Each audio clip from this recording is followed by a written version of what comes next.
let's check Firebase Studio. To be honest, trying it the first time was not really a good experience. But then I prototyped a simpler app, used some of its features, and I had some fun with it. I don't think this product is ready, but I think it might be a good idea to explore it now. Test it out, and then know the basics once they make things better. Today, we will talk about it, and I will show you how you can add Firebase authentication and make it work for your application. Then how you can create an AI text analysis app in one prompt, some features of this cloud-based IDE, and we will use free Google Gemini AI to make this working. First, I try to create an app where I can input a PDF and it will analyze it. Like in the SaaS we previously built together in Cursor, and it was simply working. Well, this time I wasn't successful. I gave up after it was editing really random code in the repo. Even with prompting about fixing a specific function, it was breaking other ones. Overall, much worse experience than in Cursor or similar IDEs. But I think you can still have fun with this one. Prototype an app, add auth with Firebase, use the annotate feature, and at some point just take the code out by pushing it to Git directly from the cloud and then build on top of it.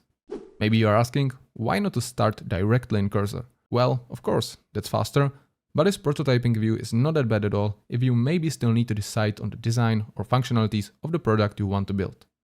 As we get to the Firebase Studio, we have an option to prototype an application or start coding it and select the framework there, for example NextJs. Then on the right side, you will have the workspaces. Let's put there a prompt, and it will be a really simple one. Create an app that can use AI analysis on text that will user input into text area. Now it will start prototyping and it will create the application for us. Let's test it. I will put there some text, click analyze, and we have there the analysis, even with the phrases, so some additional feature. It also created Google Gemini API key for us and stored it into env variables. And if you will click there on the code, we can switch to code view and there we can see all the code. Now let's check what it can do. So I can select our text, explain selected code, but then it's super weird that it creates a new file and stores there the output.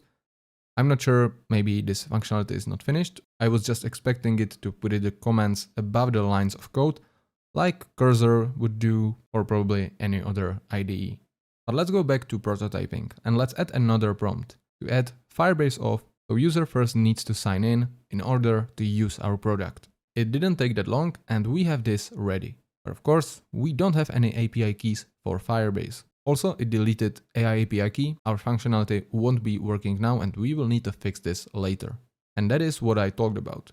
Why it's deleting some functionality while adding another. This is something that is not happening in Cursor, for example, or at least most of the times not. So it was really confusing.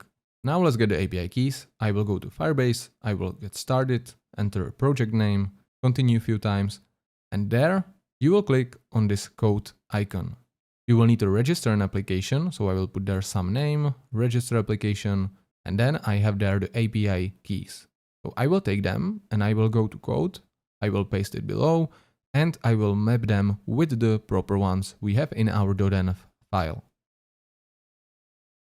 Now, as I would like our users to log in with email and password, I will click there on authentication in the Firebase. I will go on sign in method. I will click on email password.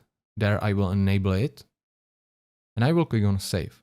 Now if I will go back to our application, to the prototyping view, but you can also be in the different view in the code, I will put there the email for sign up. I will click sign up and now I can log in. Of course, the application won't work now because as we saw, it deleted the Google AI API key. So we now need to add it back. If you will go to code editor and then on the left sidebar, you will select Firebase Studio. You can click there or Gemini API. You will authenticate. Then you will click on get API key and it will get copied to clipboard. Now we can paste it into our environment variable. The page will get refreshed, so we need to sign in again, but now it's possible and we don't need to sign up because our user is already existing and the application will continue working. So now we have a functional application where user first needs to sign up, then he can just sign in and then he can use the AI text analysis application. And as we are in this prototyping view, let me show you one additional feature. There you have this annotate and you can draw there. I will add there a banner and I will put there a prompt to edit. I will send it and then on the right side you can see it created this prompt make this change, add the banner on the bottom, and now it started implementing this design.